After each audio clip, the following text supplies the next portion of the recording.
Welcome to the new sound of online radio.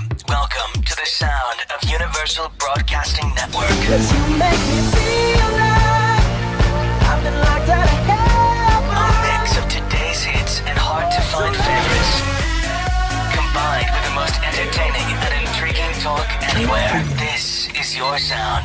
This is the sound of Universal Broadcasting Network at UBNradio.com. Yeah, there we go. All right. Wow. Thank you to all of our viewers and listeners from across the country and around the world. This is another edition of Focus with Ron Frierson. I am your host, Mr. Ron Frierson, and to my left is my brother and my co-host, Mr. Woody Wilson. How you doing, Woody? I'm a little upset today, actually, but yeah, I think half the nation is. Exactly. What you guys may see in my face if you're looking at our streams through the Universal Broadcasting Network app, through Stitcher, through Facebook, and our other means of getting our media out there, you may see the disappointment that I carry on my face, and it's difficult. I mean, if you're in a position like I am, wherein you have the utmost respect for everyone, and when you have very close, close to the point where they will almost be considered blood, very close members of your life that of all races and of all religions, and then you have to look at something that is so tribal and so unevolved and so institutionalized, and it's almost like you've been thrown into a time warp wherein, you know, this is going back to Jim Crow South or the 1960s. We've come a long way in so many areas, and then you have things that's been happening over the last few years, and it's all legacy of Steve Jobs. God bless his soul, by adding cameras to phones. Every camera. These things have been happening for forever in this country. It's not a new phenomenon. What's a new phenomenon is the fact that we have technology that's able to catch it, and also the fact that it can be disseminated through the masses. For all the people throughout the years that thought it was just in my neighborhood, now you see that it's not.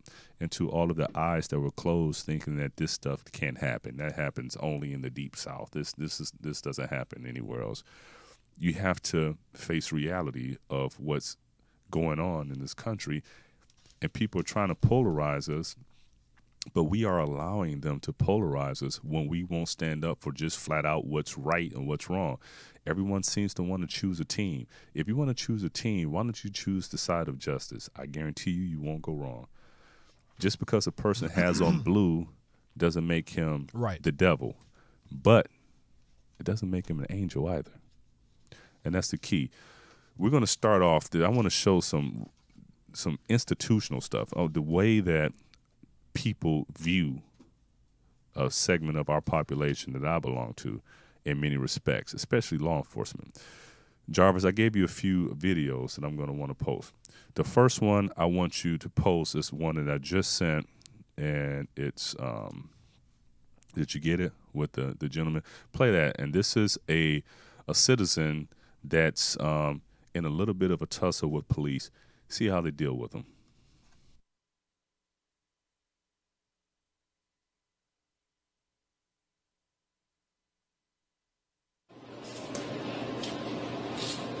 Behind your back now. Do it! Ah! Get down! Get down! On the ground! Baby, come on. Oh, shit.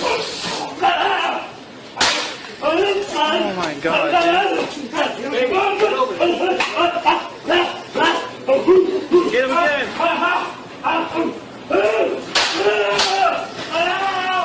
Holy shit. Holy crap, dude. No one go outside. Do not go outside. Lock the doors if anything. Holy crap, he's still going. Holy crap, dude. And that's drugs. Were they tasing him? Is that what the snap sound was? Okay, so what you saw in that video was that you saw a Caucasian gentleman, another fellow American, another citizen, who was resisting orders, resisting arrest. Were they tasing him? Is that what that sound was? Yeah, and they tried to tase him. Okay. And he was fist fighting with them. Right. Fist fighting, swinging at police officers, ran out of the restaurant, and they were chasing after him. Okay? This is a guy, again, resisting arrest. Well, we all know what would happen if it was an African-American. Fighting, and ran out. Now, Jarvis, I'm going to play another video, and this is the video of Mr. Terrance Crutcher. Okay? Terrance Crutcher in Tulsa, Oklahoma, with his hands up, was walking away from police. From all indication, and one of the reasons why that the officer is being brought up on manslaughter is because it's too many camera angles, and his hands were up, and the car windows were up, so he wasn't reaching his car for anything.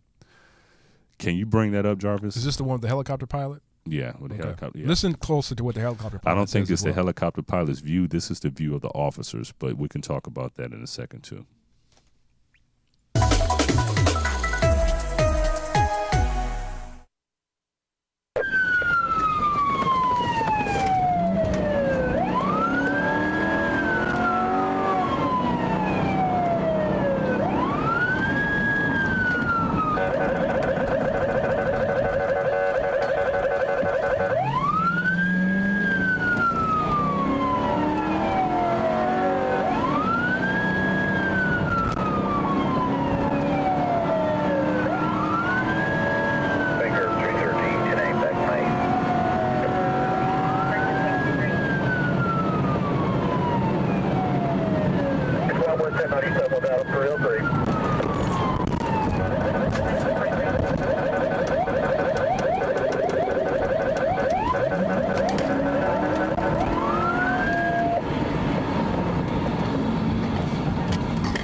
Okay, the feed that I'm getting isn't the same as what you guys see. So I hope you guys saw that. What you saw in that situation was an instance in Tulsa, Oklahoma, wherein Mr. Terrance Crutcher, a twin brother and a PK like me, a preacher's kid, was gunned down. Police, and a father. Yeah, got gunned down with his arms up by Officer Betty Shelby. Yeah, she got brought up on manslaughter charges. Yeah, she did. What really bothered me is, and we don't have the video, but what really bothered me was the fact that this is a big black man. I heard helicopter pilots in one feed, and you alluded to this, Woody, saying that that's a big sucker, big and scary guy. Yeah, that's a big scary one right there. So, you know, that sets the tone. That kind of gives you paints a picture of how these officers are looking at these black men, at these African Americans. You know, a big scary fella. You know, what's so scary about him? The guy's got his hands up. He just happens to be a big guy, and he happens to be black, so you're afraid of him. Why is it that African Americans are criminalized or looked at least to law enforcement? And this is not necessarily always a black and white thing. Sometimes it's a black and blue thing. Because case in point, with the officer in North Carolina that shot Mr. Keith Lamont Scott, he was black. So I think there's something here, and you got to understand the history of law enforcement in the United States. And Woody always accuses me of this because he knows I'm a huge history buff and how things came to be. There was a unwritten rule in the United States that still applies to this day. It was almost like a caste system where you had the very wealthy people and you had the worker bees. And then you had, and then once slavery was emancipated and outlawed after the Civil War, and President Lincoln emancipated the slaves, now you have a whole new surge of people on the labor front. And sharecropping came into effect, where you can still basically get free labor, but also the yeoman farmers, the poor white farmers, they had to themselves have to, in a certain sense, still rank themselves, well, I may be poor, but at least I'm not black. And then you had the wealthy people who were pretty much immune to all these different social ills that established a little bit of a caste system wherein, you would have certain other, although they may be economically deprived groups as well, some immigrant groups like maybe the Irish or something, that will put them in positions of authority over, almost like overseers, over the poor, which happened in that time to be primarily black. And so, I mean, even if you look at the police situation back in the paddy wagons, paddy Irish, and then you talk about black people, it started like that. And then you go fast forward through the civil rights movement. If you look at any civil rights footage, you will see dogs being sicked on protesters. Protesters are getting beaten with batons, things of that sort. And in the Reconstructed South, they put a lot of these former people with the mentality of white supremacists, they put them in prominent positions in law enforcement. So there's a natural distrust over time, but things got better, and they continually got better when you got more integration within the ranks of law enforcement. But then what starts to happen is that it's still an institution. There's a mindset in an institution. And then you think about the mindset of the institution, then bring into account poverty. You bring into account media, the way black people are portrayed in the media, and people feed into that. And to some certain extent, I also blame like some of the, believe it or not, I blame something like the rap music that makes everybody think it's cool to be a thug, and not all dudes that wear their pants low are thugs. But that's the image the media portrays to be out, in regards to black men, that we're all thugs. We all have a criminal background. Anytime you see a black dude, he has to have a warrant. That's not the way it works. It's not who we are. But we're portrayed to be something, we're caricatured. Some people, for moneyed interests, feed into that caricature of what they expect us to be, and we are not that. So then you get this. You get a simple fact of another human being who happens to have an occupation of being a police officer. It doesn't make them a superhero. It's that person that went and voluntarily decided to protect and serve. But it's still a person. It's still a human with human frailties, with all the prejudices that come along with humans, and all the faults that come along with being humans, hopefully with some of the empathy. But that same person, which has been conditioned by our system, now carries a gun for a living, now has all these thoughts in their head in regards to this other group of people for a living, and now it's being put into situations where impulses and snap decisions need to be made. You can give somebody training all you want over the 6-month period, which is what most police academies require. Give them all the training you want to. That's still not going to erase the conditioning that they've experienced throughout their lives through media and whatever other personal biases that's been passed down to them through their families. And this is what you see. And you see the unrest in North Carolina. And believe you me, I said this before, and it's so true. And then I want you to weigh in on this, Woody. This is true. Listen to me. You cannot dictate how something comes back to you. You cannot lash out in violence and expect for people to always, even though they should, but expect people to always respond to your violence in a nonviolent way. You just can't expect that always to happen. That's one of the reasons why people champion Martin Luther King, and I think Martin Luther King's way is the best way to go because it's nonviolent and we made progress. But you can't expect everybody to be Dr. King. And one reason why they love Dr. King is because Dr. King was killed and he didn't take any lives with him. He just took his. It's controversial, but it's true. This eye for an eye thing, some people take that stuff to heart. You got to think about that. You cannot lash out on violence and be surprised if violence comes back your way. You weigh in on this, Woody. Well, our grandfathers, as D.L. Hughley said this week, have had the same issues that we have today.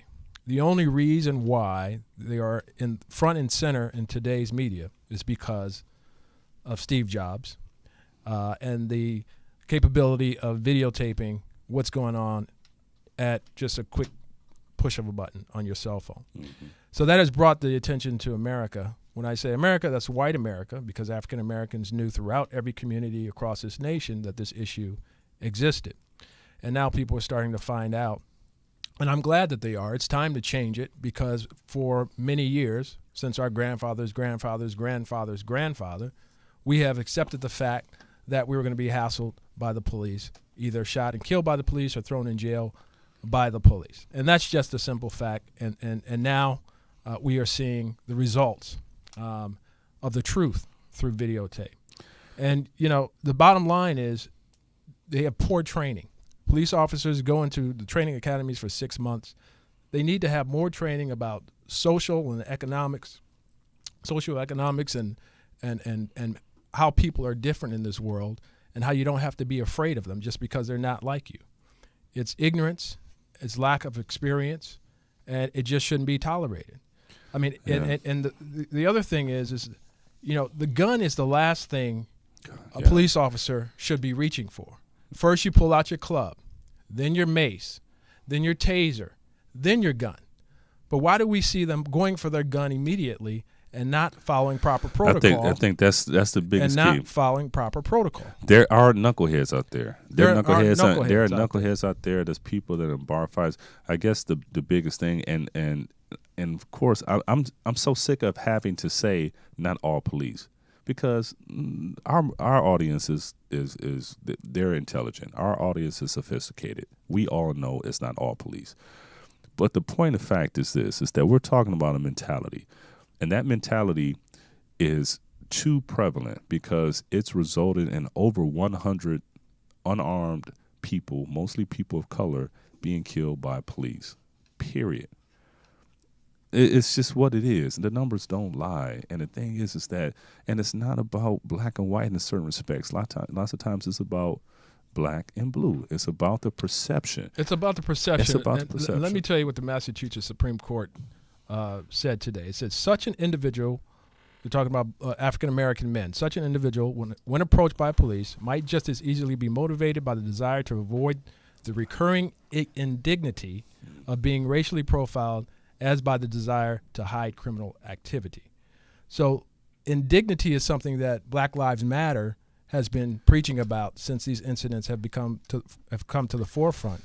And I don't understand what the Massachusetts Supreme Court is saying, that they can understand if a black man runs when a police officer approaches them. What I don't understand is this, Woody. I don't understand the controversy or the offense taken when someone says Black Lives Matter. And this is why I don't mind, because by saying Black Lives Matter doesn't mean that other ethnicities and that's not what we're talking about, folks. We're talking about the issue at hand. Yeah, and so the people that take offense when they say Black Lives Matter and say that they don't understand the issue. They really don't understand the issue. I get it. I understand, because what many of us want to believe, there's a cognitive dissonance. There's a kind of, you want to have a blind eye to and think that we are in many respects so far beyond that part of our past that we all of us want to just say that's the past, that's old thinking, that's archaic, that's not who we are. So we should be at a point of a somewhat utopian democracy wherein we understand that all people are created equal. Yes, I agree. That's what I want us to be. But the reason why something like, quote unquote, Black Lives Matter came up, and the reason why they chose that phrase as their title, is because it's very poignant. It's just that group, that particular segment of our population has been disproportionately affected by certain conditions. Law enforcement, the justice system as a whole, economic opportunity, all these public schools, all these different things have been disproportionately affecting poor and poor blacks. And black, remember, and I'm not one of those guys that makes, you have to make an excuse. No, I don't believe in those excuse things at all. I just believe in empirical evidence. And the empirical evidence will show you this, is that many people around the country, many people, not most, I'm saying many, automatically tag certain things to you if you are in certain ethnicities. Right or wrong, it's just what it is. It's human behavior. And what we need to do, because some of these things that are automatically pegged to certain groups of people, because they don't always apply, and also because that can also limit the opportunity of that particular person, and is leaving it to that person to beat the system that's usually against them. They have to somehow overcome something that most people don't have to overcome. And not just being poor. There's plenty of poor white people, too. There's more white people on welfare than there are black people, just because it's just more of them than there are of black people. But that's not the point. The point is this, that when you're a visual minority, that puts you in a different class than if you're just a minority because of religion or culture. You can be a Mexican American and be blonde hair, blue eyed. You can be a Jewish American and be blonde hair, blue eyed. You can be many other ethnicities, but when you are a visual minority with the history that black people have had in this country, then you're going to be affected in a different way than some of these other ones. So that, and visual is a huge medium. And that, along with what the media portrays in black people, I mean, they think that all of us are like wearing our pants down past our butt and out here trying to put out a mixtape or something. Is crazy. We hold these truths to be self-evident, that all men are created equal, that they are endowed by the Creator with certain inalienable rights, that among these are life, liberty, and the pursuit of happiness. If we follow that creed, if we follow that declaration, if we believe in that, then we'll treat each other equally. We'll cross the line of uncomfortable, an uncomfortable situation to get to know someone. To cross the street and shake hands with someone that you may not identify with, just to get to know people as people. This man was a father. He was a husband. He was an ordinary guy. And he doesn't have to be a saint. Remember, he doesn't have to be a saint. They're trying to say there's PCP in his car. That is irrelevant. It does not matter. Listen. That is not a part of the case. Let's be real, people. Let's be real. Okay, everyone be real. We are all humans, which means that we all have good sides and bad sides. And for most of us consider ourselves as good people. So don't because maybe he couldn't afford Adderall. Maybe he couldn't get a Xanax. So maybe he had PCP instead. Think about it. Really think about it. Don't allow the media to try to find something to sully his character to somehow give you the impression that he was he's justified. It's a moot point. It has no bearing on this case at all. None whatsoever. And why would they bring that up? Because if not to try to sully his character and almost make it feel less sympathetic for his plight.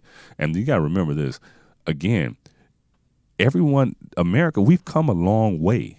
It's more black and blue than it's black and white. Now, if you look at those protesters in North Carolina, a lot of those protesters are, not all of them are black, a lot of them are white. When we got through the civil rights era, if you look at people holding Dr. King's hand and people walking through, they were white and black, Jewish and Gentile. They were all people doing this. In America, it's nothing, we as black people make up maybe 12% of the population. No major legislation will get passed just on black votes alone because we don't have that much, population strength to make that type of change. So that means everything from civil rights legislation, going back to the Emancipation Proclamation, we have always had people within the majority, which is the white majority, that teamed with us. I know for me in my personal life, I have, very close friends that I know if it came down to it, they're down for me without a doubt. I know they are. They love me and I love them. So it's not about that. We as a country have come a long way. It's just that when we have the wrong mentality that happens to be in power and happens to have guns, that's where things get a little shaky. That's where things start to get a little shaky, is when you get authority to the wrong person and that person The training is substandard. They need to stop and take a look at. 6 months, like Colin Kaepernick said, it takes longer to become a hairdresser than it does to become a police officer. And I think it depends on the department too. We got to be fair. The academy. Look at the police academy. Yeah, but there's over 20,000 police academies. Well, let's look at Los Angeles. Okay, so you would imagine Los Angeles and New York. I think LA learned. Yeah. I think LA learned. LA learned. We don't have a lot of this stuff going on. They have to change the way these police officers, these cadets, are trained to become police officers. And I think that's taking place in LA. And they need to. I think after the riots, LA learned a huge, and I know some of the top brass leadership in the LAPD. And no black folks getting shot in LA? What I'm saying is they need to put a white officer with a black officer, or whatever the issue is. They need to take a look at it and change it. I think we all agree. I think America agrees that something has to change in terms of the way police officers are trained. And you have to pick better officers, because not all police officers are corrupt, as we know that. Mm-hmm. But there are quite a few, and these few are killing black men in the streets dead. So who are these people? Where are they coming from? What is their background like? What were they like in high school?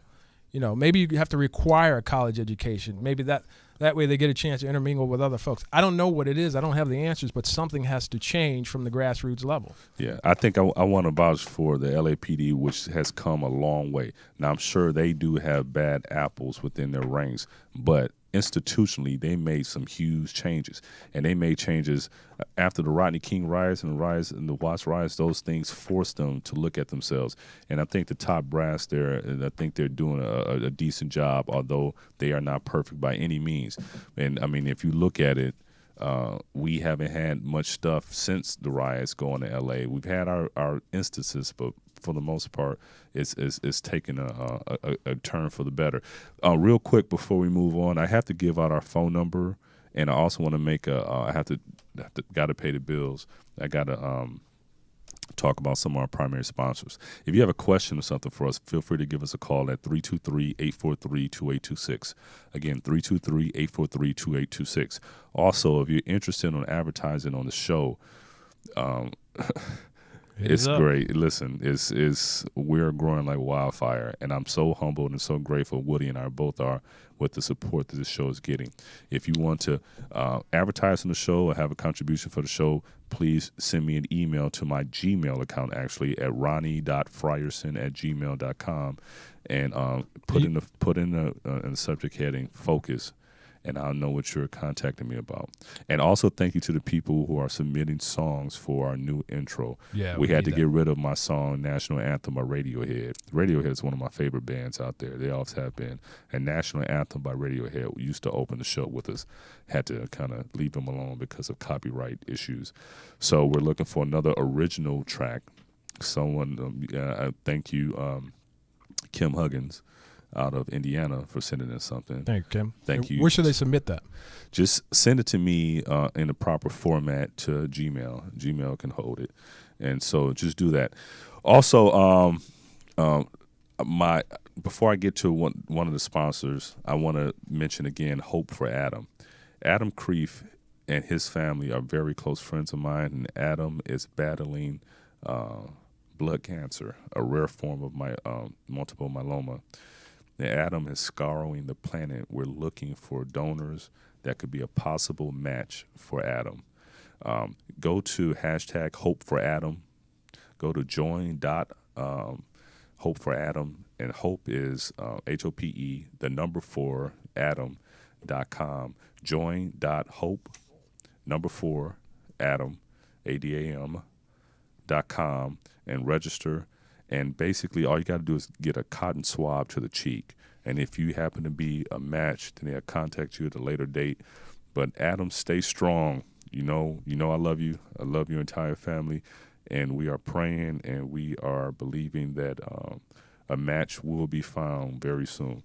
This is important. And guys, it's so important for you to do that, because even if your match is not a match for Adam, it could be a match for someone else. And Adam's a fantastic basketball player. His dad, Robert, is actually a pretty decent basketball player. I hope Robert's not listening, because next time I play with him, he's going to shoot the ball every time he touches it, based on what I just said.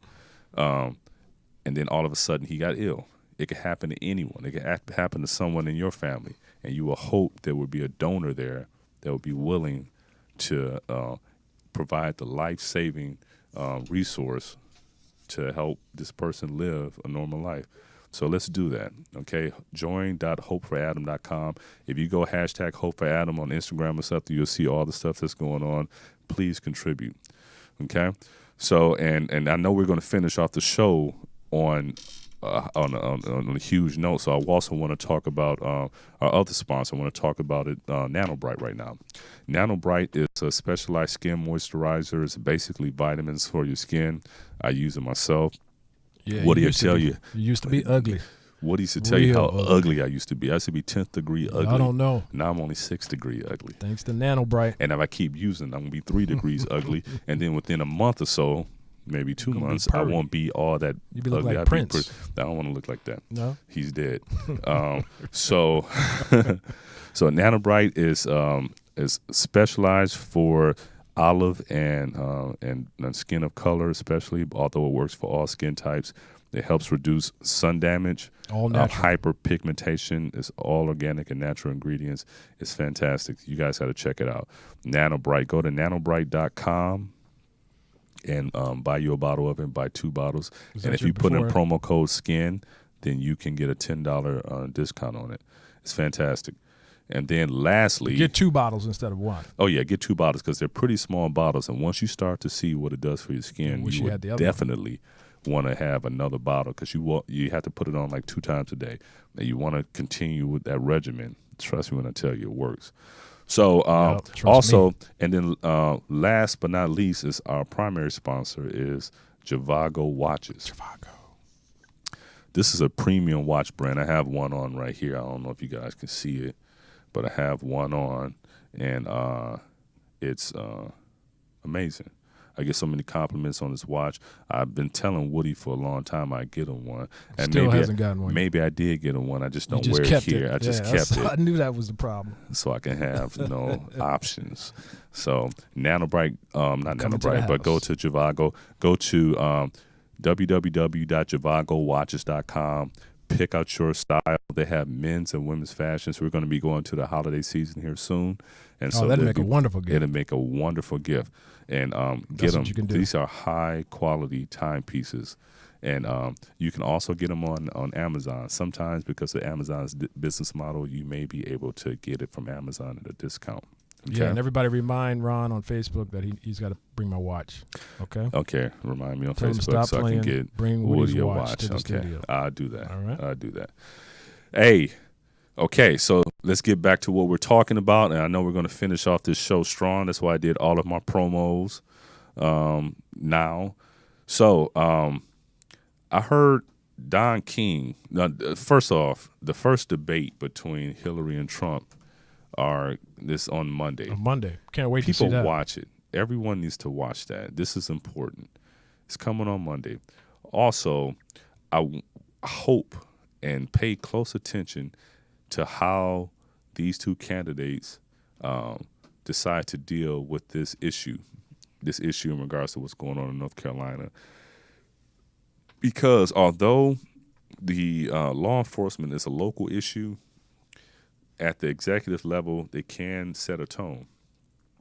President Obama tried to set a lofty tone, which is the president supposed to do. But did you hear his speech about how disappointed he would be? How would it be an insult to his legacy if folks didn't get out and vote? If they did not, if Donald Trump ends up being placed in the office? That was such a powerful speech. And I actually think that it's a very powerful speech, and it's true. And I think it would be the case whether it was Donald Trump or Ted Cruz or any of the Republican frontrunners, because I think they want to undo the clock of the progress that we've made. And remember this, for all of the people that feel a little bit disaffected or think that President Obama hasn't done quite enough, remember there's only so much a president can do. There are different powers and jurisdictions. That's the way the framers built our country. They didn't want us to have a king. And one of the greatest things that George Washington ever did was to decide to give up his office at the end of 2 years, because it set a precedent until Roosevelt broke it. But what would be sorry to cut you off, but what would be the complaint about Barack Obama? What do people think that he hasn't done enough of? People would say, for one, they would say in regards to this, somehow, especially people in the minority community, thinks that he should swoop in North Carolina himself and just kind of part the waters and make everything better. They think that he has that type of power. The president doesn't have that type of power. It's not in his jurisdiction to come in on these local things. They called in the National Guard, and that's the best he can do. He's not going to call in the Army to go into an American city and do anything. So that's just not what it is. And also they have civil rights legislation that's at federal level, and they're doing that through the proper channels. But it's nothing he can do but offer words of advice and condolences. But also, what they also give him grief on, many people on the right don't like Obamacare. And this is the key. And a lot of people don't understand the history, which is natural. I understand people don't understand the history. But remember, Obamacare didn't start with President Obama. No, He's the one that got it passed. It started with Teddy Roosevelt 92 plus years ago, wherein we saw that our GDP and the amount of the federal dollars going into the healthcare system was going to eventually break us. And most of the advanced countries around the world have some sort of federal or government-run healthcare program, whether it's single payer, whether it's some sort of public-private partnership like they have in France, whatever, but they still have some sort of government healthcare program. Then you take into account how much money is taken off of our books. You take into account price gouging. You take into account Medicare gouging. You take into account our aging population. We don't have enough young people entering the workforce because our population, we don't have the same birth rates we used to have as we do older people. And then that will put such a strain on Social Security. If you know anything about Social Security, you know you pay taxes now on Social Security and Medicare so that you can benefit from it when you retire. But that's because when you retire, you wanted to be there. That's being funded by the younger workers coming in. If we don't have that many younger workers and we have a growing, aging population, what that's going to do is force people not to be able to retire, and also it's going to limit their benefits or eliminate their benefits. So because of that, we needed something to happen now, or else 20, 30 years from now, we're going to be hit by a rock. Right. And what it does now is, for many people, is that it inconveniences people now. I've never heard, I have some friends of means, I'm not one of them. I have some friends of really substantial financial means, and they're saying how much more they pay. None of them have ever said they can't pay it. They just say how much more they pay. Right. So that means it's cost them discomfort. For the greater good. They have experienced real discomfort. I've never heard one of them say they're going to go broke because their premiums have gone up, but it's going to cause them discomfort. I think that this discomfort is temporary, but also I think that this discomfort is the reason why it's taken almost 100 years for someone to get it passed. Right. Because I think they knew that whatever generation it got implemented in, that generation would experience some discomfort that will then go over time, because it definitely needs to be worked on. Significant change is always uncomfortable. But it needs to be worked on. It needs to be massaged. It needs to be tweaked. It needs to evolve like most other government programs. And it needs to be lamented. Yeah. What's happening is the Republicans are hoping that the next president will be a Republican and they can reverse Obamacare. Yeah. What they do understand is the next 4 years, if there's a Republican, it will be cemented in our legacy, in President Obama's legacy. And it may start working then, because people will get behind it, industry will get behind it, and we'll make it work. Yeah, well, one of the things one of the reasons why it needs to be worked on, if you look at most significant social programs, look at Social Security, and I had this discussion, and none of us, I don't think many people are alive now, maybe a few, that were alive when Social Security was first enacted. But Social Security, when it was first enacted, it didn't cover everybody. It basically covered white women. It didn't cover agricultural workers, partially because the vast majority of agricultural workers and domestic workers, black people. they weren't they were black and they weren't salary earners. It basically only covers salary earners. So if you were the spouse of a salary earner, also at the time when Social Security was enacted after the Great Depression, people were dying a lot earlier. So it had to be massaged over the years to get to the point where it is now. But it was passed the way it was passed because that's what they can get through Congress at that time in order for Roosevelt to pass that legislation and bring it into law. And then it was massaged over time. The same thing with quote-unquote Obamacare, the Affordable Care Act. It was passed and it was put through in a form where it was passable, where it was lukewarm in the mouths of most, but palatable enough for it to pass. So now, since it's gone through the door, now both parties should work on it to improve it, because it definitely needs to be improved. And then over time, it will morph into something that is great for all. But that's just the way legislation here in the United States works. So that's one of the things. And also people would kind of differ with President Obama in regards to Syrian policy.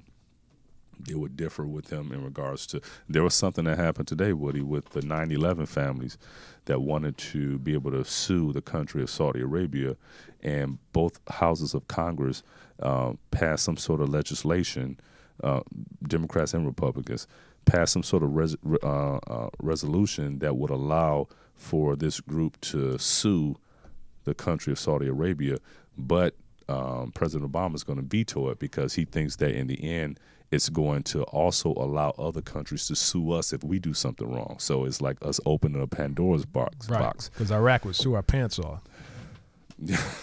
Fuck that. That may be true. You know, they would come right after us. Yeah. So I had one more video. I got to play this. Is that the Don Dum Dum King? Don King. Oh gosh. Oh my God. This just shows that we are not one monolithic group. Not I don't at even all, know how much I folks. could stomach this, but to play it for us, Jarvis. I hope it's a brief. Yeah, I told Michael Jackson, I said, if you're poor, you are a poor Negro. I would use the N-word. But if you're rich, you are a rich Negro. If you are intellectual, you're an intellectual Negro. If you are dancing and sliding and gliding, Negro, you are dancing and sliding and gliding, Negro. There's always one. I told Sealy. There's always one. Dancing fool. Now, you know, I'm 90% embarrassed and pissed off and angry about this fool, and then I'm 10% okay with it, because all it does is prove my point is that not all black people think alike. We vary in many ways. Not only do we vary, we come in so many different shades, folks. You have black friends, you probably don't even know it. Yeah. You know, it's just and skin we're color not also monolithic. diverse, not also in diversity of thought. Don King proves that we are not monolithic in regards to our diversity in thought. This man, in my opinion, is a disgrace. But look at, that goes along. I don't know if you got the clip I sent you this week with Trump followers and the interview from Comedy Central when he went into some of the rallies and he's interviewed some of the folks. Did you see that clip? No, I didn't see it. Why don't you tell me about it? Well, basically they say that Hillary Clinton has AIDS, and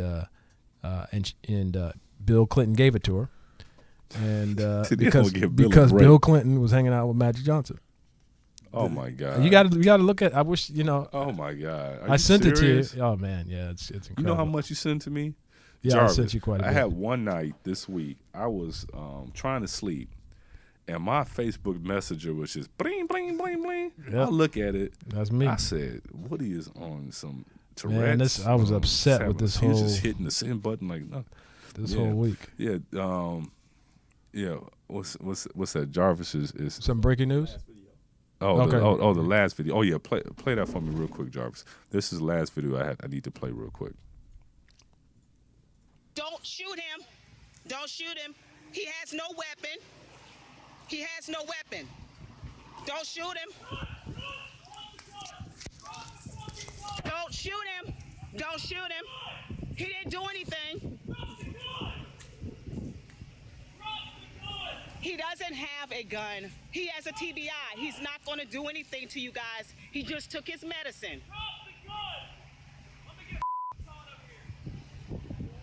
Keith, don't let them break the windows. Come on out the car. Keith, don't do it. Keith, get out the car. Keith, don't you do it. Don't you do it. Keith, don't you do it. Did you shoot him? Did you shoot him? Did you shoot him? He better not be dead. He better. That's hard for me to watch. And he had a disability, right? Yeah, he said he had a TBI, which is a traumatic brain injury, and he had just taken his medicine. Now, you guys remember the video I showed earlier in this broadcast wherein there was a guy, another citizen who happened to be white, who was actually fist fighting with the police, and they were still trying to tase him, and he ran away from them. They didn't draw their guns once, not once. This person whose wife is standing nearby, telling the police, his wife is, telling the police that he has a traumatic brain injury, he doesn't have a gun. A smart police officer at that point was maybe he didn't know what TBI was. Yeah, that could be, which is a problem. But also a smart police officer would at that point have called the wife over, one of them, and said, would you please talk your husband down? Help us talk to him. Right. Help us de-escalate this situation. That's what a smart officer would have done. Okay. Right. And maybe that would have taken place if we had didn't have this thing wherein this man was criminalized. Now, whether or not he had a gun is immaterial to me. Okay. Now, I always err on the side of self-preservation unless we're dealing with someone who's just killed 15 people and he's just going out in a blaze of glory. I don't see this being the case with this gentleman. He has 7 children. He had a wife who was there. The odds of him wanting to get out the car with a gun, having a shootout when he's surrounded with police, think about it. Use your brain. There's no motivation for anything like that. Why? Why would you want to, 7 children and a wife right there, get out and try to have a gunfight with police? Use your brain. That didn't happen. That wouldn't happen. Okay? Because that didn't happen, that wouldn't happen, that makes it that much more obvious to me that the police, they overreacted. And it's an obvious fact that they overreacted. Also, the fact that they don't want to release the tape. The video we just got was the video taken from the smartphone of his wife. The police said they have their body cameras and other cameras from different angles, but they refused to release it. Now, if it was something that could exonerate the police of any wrongdoing, you would think that they would have released it already so they can get the word out there. The simple fact that they are not doing so swiftly just causes more skepticism and more distrust. Man, this whole thing is bullshit, man. I'm sorry, man. It just drives me crazy. Yeah. I mean, they're murdering black men in the streets. Yeah. Every day. Every day, it is clear. It's on video. Hands up. The woman is pleading for her husband's life, saying he's got a TBI. And they're not listening. They don't care. Their guns are drawn. It's billy club first, then it's your taser, then mace, and then the gun. The gun is the last thing that you draw, not the first thing. You're supposed to be preserving lives and saving lives, not killing people. It is not a license to pull your gun out and start shooting people because you're confronted with something that you feel uncomfortable about. You've got to learn how to talk down folks, negotiate. You've got to work through the issue. You can't just shoot and kill people. Woody is right. You can't kill people, man. Tase them. Hit him with a billy club. Break his leg. Whatever. Put mace in his face. But stop shooting people. It's not necessary. You don't have to use deadly force of that stuff. Shoot him in the leg. Don't even shoot him. But if you shoot him in the leg, why did you use your taser? Why are you mace. using deadly force all the time? You're sitting there with a vest on and a gun, and there's many of you. He can't shoot all of you at the same time. Why is it that so many minorities are being killed? And Donald Trump was talking about stop and frisk. He tried to pull it back and say he was only talking about Chicago. Let me tell you about stop and frisk. Come on, people. Do you understand what that means? Yeah, let me tell you about stop and frisk was ruled unconstitutional and a civil rights violation in New York, partly because basically they had stops. 87% of their stops were the black people. Okay, 87%. They just see you. If they want to stop you, if they stop you. If they just have any suspicion that you're doing, if you wearing your pants too low, which I'm not a dude that likes to wear my pants low. If you look at them, they will stop you and frisk you, maybe rough you up, touch you up a little bit, but stop you and frisk you. You're going to jail. No, this is the deal about it. You know how many actually resulted in any sort of arrest? 87% of those stops were African American. Less than 12% actually had some sort of arrest. And you know what less that means? than 12%. You stop 87% of your stops with stop and frisk were African American and Latino, but less than 12% of those 87% actually you had grounds to arrest. If you bring back stop and frisk now, as angry as the country is, there's going to be 87% of those 87% are going to go to jail, because if someone stops to stop and frisk, I mean, you just made a good point.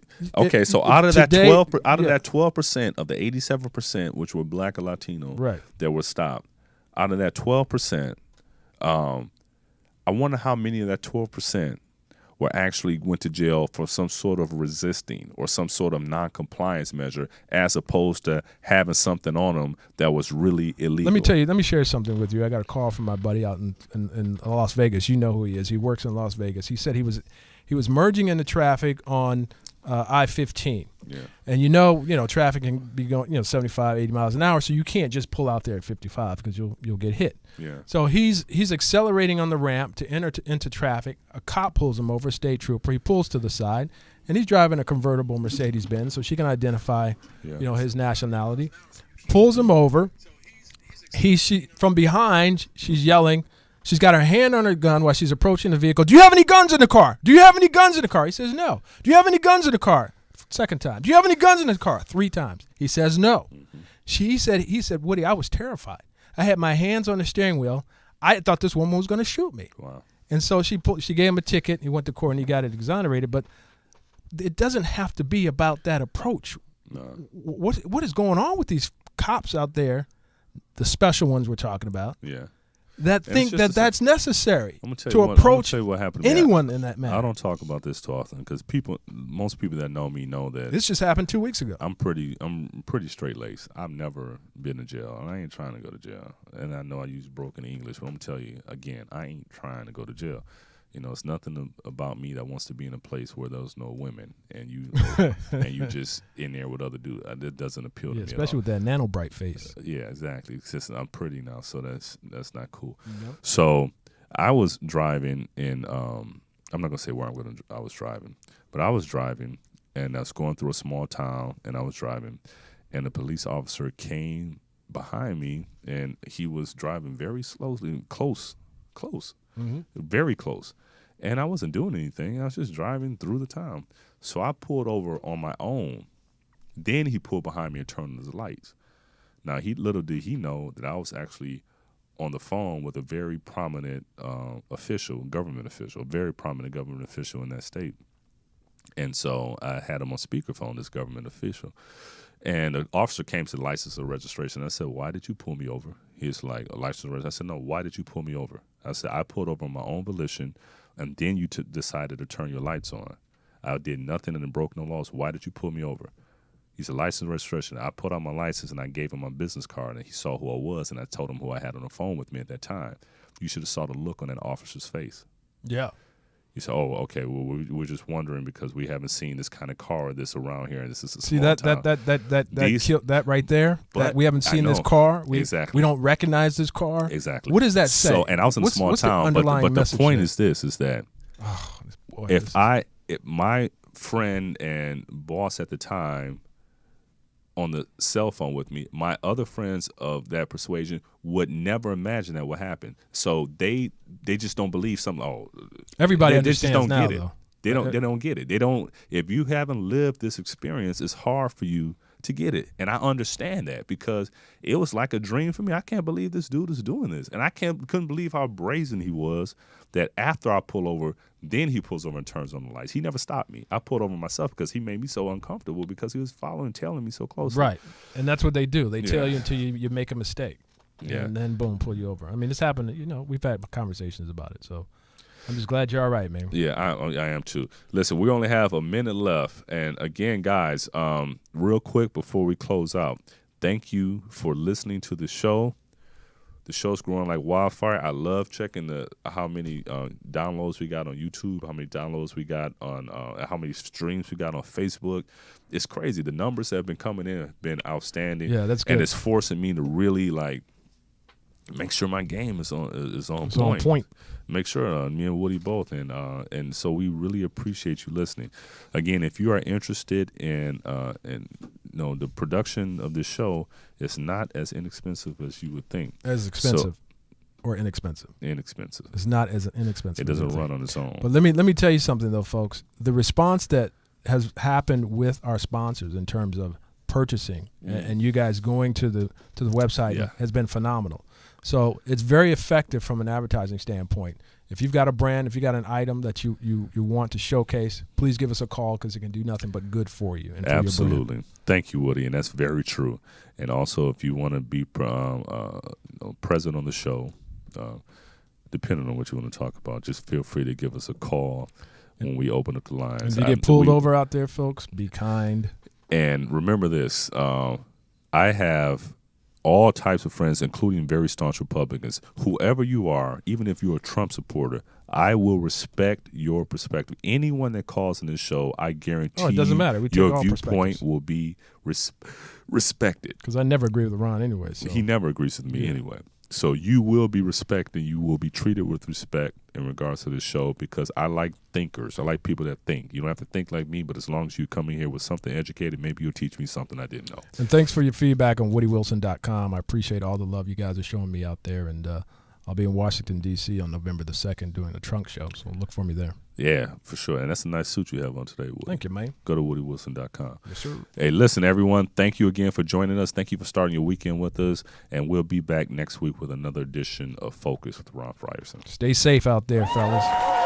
In the future, talk radio will actually educate, inspire, and make you think. The future is now. Topics and music that affect your life from Universal Broadcasting Network. Tune in at ubnradio.com.